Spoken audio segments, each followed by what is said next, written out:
Assalamualaikum warahmatullahi wabarakatuh. Pada kesempatan kali ini saya akan membahas sedikit tentang masalah takdir, yang mana Allah Subhanahu wa Ta'ala sebelum menciptakan alam semesta, Allah telah mengetahui apa yang akan terjadi pada alam semesta tersebut. Hal itu juga ketika Allah mau menciptakan manusia, Allah telah menuliskan apa yang akan terjadi pada manusia itu. Itulah yang disebut dengan takdir. Namun demikian, Allah Subhanahu wa Ta'ala dalam Al-Quran menjanjikan bahwa Allah juga bisa merubah takdir itu sesuai dengan kehendaknya dan sesuai dengan kehendak manusia. Karena itu, ketentuan yang Allah tetapkan itu bisa berubah kapan saja sesuai dengan yang diinginkan oleh Allah Subhanahu wa Ta'ala dan juga sesuai dengan ikhtiar manusia. Sehingga kita sebagai manusia yang tidak tahu takdir kita seperti apa, kita punya kewajiban untuk berusaha yang terbaik untuk menciptakan takdir kita sendiri. Ada beberapa hal yang bisa merubah takdir itu. Yang pertama adalah dengan doa. Ya, dengan doa kita bisa merubah takdir yang Allah tetapkan kepada kita. Sebagaimana dalam sebuah hadis, ad-du'a'u yaruddul qadha. Doa itu bisa menolak ketentuan Allah Subhanahu wa Ta'ala. Apalagi ketika orang tua kita yang mendoakan kita, atau orang-orang yang alim, orang-orang yang soleh yang mendoakan kita. Karena itu jangan kita bakhil, jangan kita kikir untuk berdoa, jangan kita enggan untuk berdoa. Panjatkan semua doa yang kita inginkan, insya Allah Allah akan kabulkan. Yang kedua adalah sedekah. Sebagaimana dalam sebuah hadis yang berbunyi, as-shadaqatu tadfa'ul bala. Sedekah itu bisa menolak bala. Sedekah itu bisa menolak bala bencana. Karena itu kita bisa menolak takdir yang Allah tentukan kepada kita dengan kita banyak bersedekah, banyak berinfak.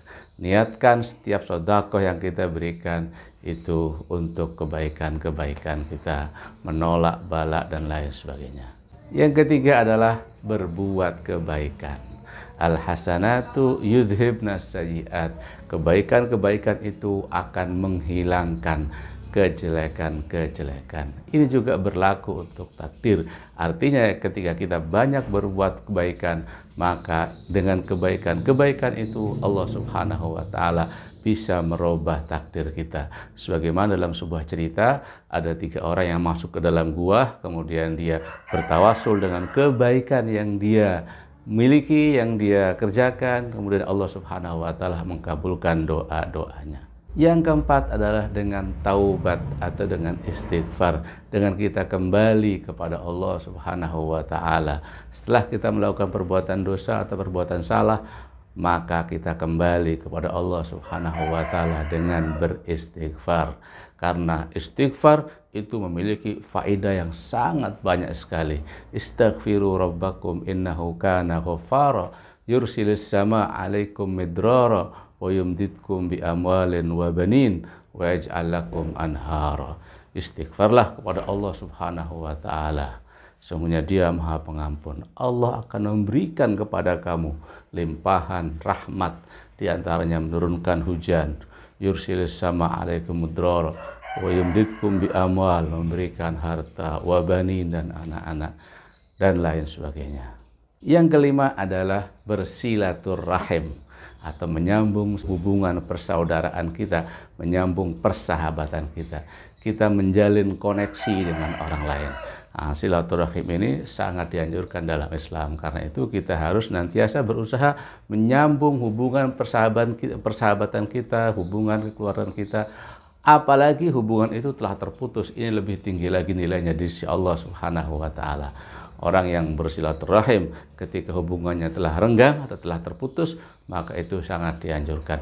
Dan silaturahim ini banyak riwayat atau hadis atau ayat yang menjanjikan manfaat yang luar biasa. Bisa memperbanyak rezeki, kemudian bisa memperpanjang umur, dan juga bisa memberikan manfaat yang sangat banyak, yang sangat luar biasa.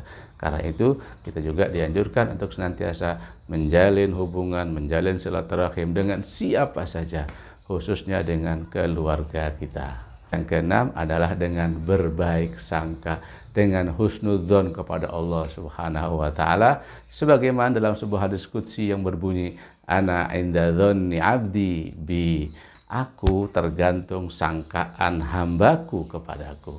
Ketika kita bersangka baik pada Allah Subhanahu wa taala, Allah akan membuktikan persangkaan baik itu kepada kita. Dan ini juga bisa merubah takdir yang Allah tetapkan kepada kita. Karena itu, kita harus tetap senantiasa berusaha untuk yang terbaik yang dapat merubah takdir kita. Dengan cara yang pertama adalah dengan banyak berdoa, kemudian banyak bersedekah, kemudian banyak menebar kebaikan, kemudian beristighfar dan bertaubat, banyak bersilaturahim, dan yang keenam adalah berbaik sangka kepada Allah Subhanahu wa taala. Semoga dengan ini kita bisa lebih baik lagi dan kita bisa merubah takdir yang jelek menjadi takdir yang baik. Wassalamualaikum warahmatullahi wabarakatuh.